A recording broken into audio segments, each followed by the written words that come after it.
Olá, recebo o meu abraço em mais um Devocional 2024. Hoje estamos entrando no livro de Abacuque, capítulo 1, 2 e 3. Todo o livro de Abacuque sendo estudado no dia de hoje, no Devocional 2024. E para que você entenda do que se trata e o que nós extraímos deste livro, é importante você saber quem o escreveu, quando ele foi escrito, o que acontecia naquela época, por que ler esse livro e o que você buscar nele. Abacuque era o profeta na nação de Judá, e foi ele quem escreveu este livro por volta de 610 a 605 a.C. O pecado naquela época graçava em Judá. O povo adorava os ídolos, sacrificavam seus filhos a deuses pagãos e não levavam Deus em conta.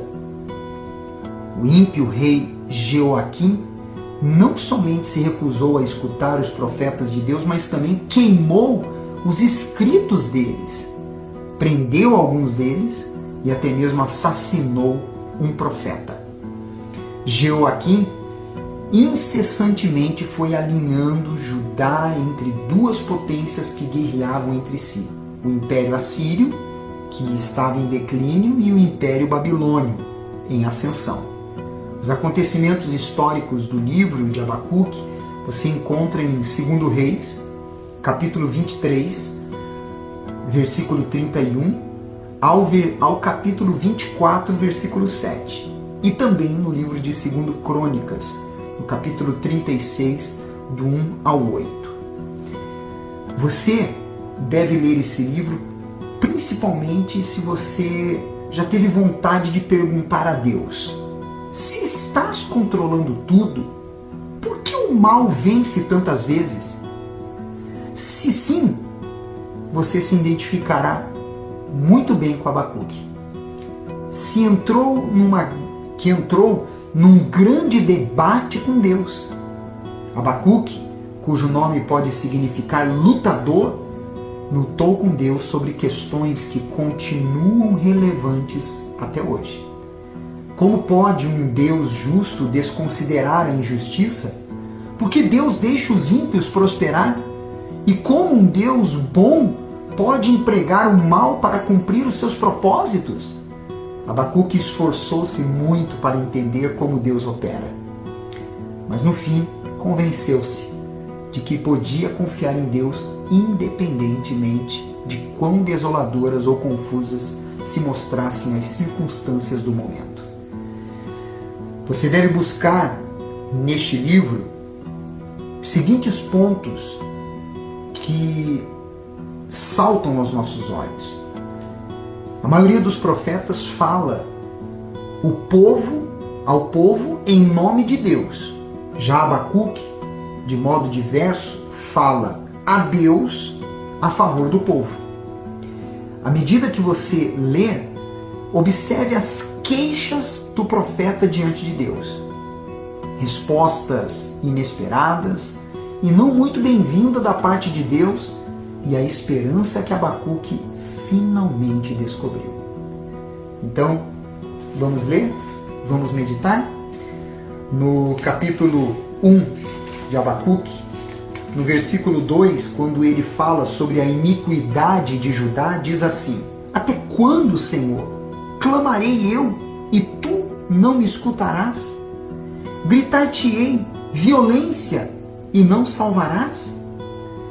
É possível que o profeta tenha orado, pasmem, cerca de 12 anos por justiça, sem obter resposta. Nessa longa espera, ele aprendeu algo a respeito da hora certa de Deus. Deus não estava desconsiderando as orações do profeta, mas estava atendendo a elas mediante operação por trás dos bastidores, no qual o profeta não conseguia ver a sua atuação. Às vezes, Deus responde assim: sem que os nossos olhos vejam. E ainda mais, nós estando em meio à sua atuação, sem que percebamos. Forte, né? No versículo 6, quando fala sobre Judá ser castigado pelos caldeus, diz: pois eis que suscita os caldeus, nação amarga e impetuosa, que marcham pela largura da terra, para apoderar-se de moradas que não são suas. Por que um Deus puro e justo utilizaria do mal para fazer o bem? O motivo é estar operando para transformar as circunstâncias trágicas de um mundo caído, de modo que no fim o bem venha a prevalecer. E aqueles que foram separados por Ele possam se voltar para Ele. Nunca esqueça, Deus é soberano sobre o bem e sobre o mal. Lá no capítulo 2, depois de vermos todas essas mensagens direcionadas de sentenças, então o profeta Abacuque entra em oração. E no capítulo 2, do versículo 1 ao 4, vem a resposta do Senhor com respeito a toda aquela pressão e opressão e corrupção que havia instalado. Por-me-ei na minha torre de vigia, colocar-me-ei sobre a fortaleza e vigiarei para ver o que Deus me dirá e que resposta eu terei à minha queixa. O Senhor me respondeu e disse: escreve a visão, grava sobre tábuas, para que a possa ler até quem passa correndo, porque a visão ainda está para cumprir-se no tempo determinado, mas se apressa para o fim, não falhará. Se tardar, espera-o, porque certamente virá, não tardará. Eis o soberbo, sua alma não é reta nele, mas o justo viverá pela sua fé. Orações veementes, sinceras e até mesmo iradas foram proferidas por muitas pessoas na Bíblia. Moisés, Gideão, Elias, Jó e outros.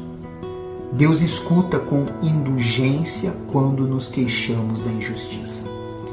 Sempre que a deslealdade da vida nos prega um susto, devemos ter consciência de que Deus se preocupa com essas coisas muito antes de nós.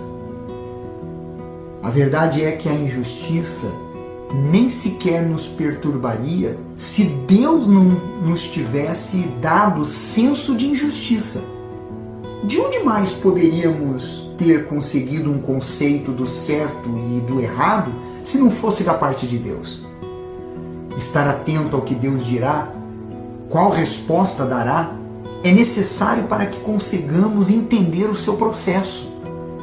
Quando Deus disse ao profeta para escrever, era uma forma dele afirmar: pode escrever, porque eu vou cumprir.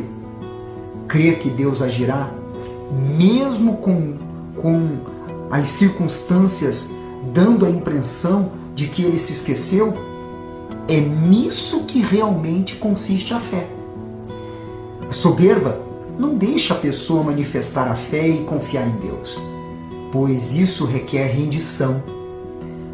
Essa ideia de confiar em Deus mesmo quando tudo está indo mal é expandida no Novo Testamento e passa a abranger a confiança em Cristo para a obtenção da comunhão com Deus. Você pode confirmar isso em Romanos capítulo 1, 17, Gálatas 3:11 e Hebreus capítulo 10, versículo 37 ao 38. No capítulo 3, quando fala sobre a oração que Abacuque fez, no versículo 4 e no versículo 13, extraímos os seguintes ensinamentos. O seu resplendor é como a luz, raios brilham da sua mão, e ali está velado o seu poder. Imagine viver nesta mão, a luz dele nos envolvendo, o seu poder em nossas vidas. Nenhum mal prevalecerá contra nós, mas é necessário nos submetermos a essa mão.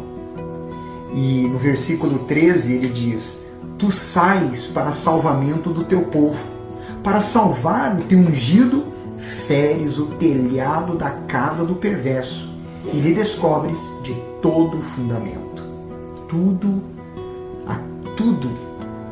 Todo aquele que se levantar contra alguém que vive na mão de Deus, será que esse alguém conseguirá tocar nessa pessoa? Deus sai em defesa dos seus. Ele é o nosso escudo.